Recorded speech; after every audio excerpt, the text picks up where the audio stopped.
আসসালামু আলাইকুম। আগে আমি আপনাদের মাঝে ডেট দিয়েছিলাম, এই মঙ্গলবার ঢালাই করার কথা ছিল। আজ মঙ্গলবার, ইতিমধ্যে আমরা ঢালাই শুরু করার পরিকল্পনা নিয়েছি। এখনও শুরু করি নাই, প্রস্তুতি নেওয়া হয়ে গেছে। অল্প কিছুক্ষণের মধ্যেই আমরা ঢালাইটি শুরু করব।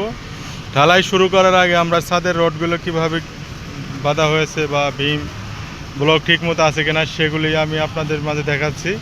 অনলাইনে তো অনেক মিস্ত্রি আছেন, অনেকভাবে কাজ করে থাকেন, আমরাও করছি। দেখেন আমাদের কাজে কোনো ভুল ত্রুটি আছে কিনা। ভুল ত্রুটি থাকলে আপনারা কমেন্টে বলে যাবেন, আমরা সংশোধন করার চেষ্টা করব।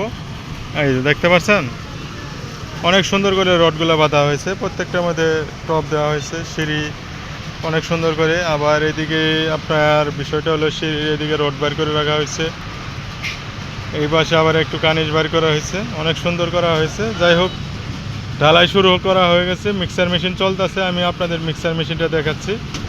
এই যে সামনে যাচ্ছি, সামনে যাই আপনাদেরকে আমি মিক্সার মেশিনটা দেখানোর চেষ্টা করতেছি।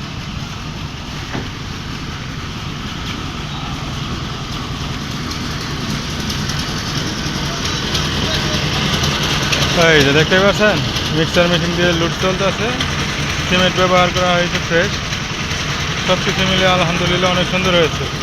তো আপনারা সবাই আমাদের জন্য দোয়া করবেন যাতে আজকে কোনো বৃষ্টি না হয়, ছাদটা আমরা যাতে ভালোভাবে সুন্দর করে ঢালাই শেষ করতে পারি। এই কথা বলে আমি আমার কথা শেষ করছি। সবাই ভালো থাকবেন, সুস্থ থাকবেন। আজকে এই পর্যন্তই। আল্লাহ হাফিজ, ধন্যবাদ সবাইকে।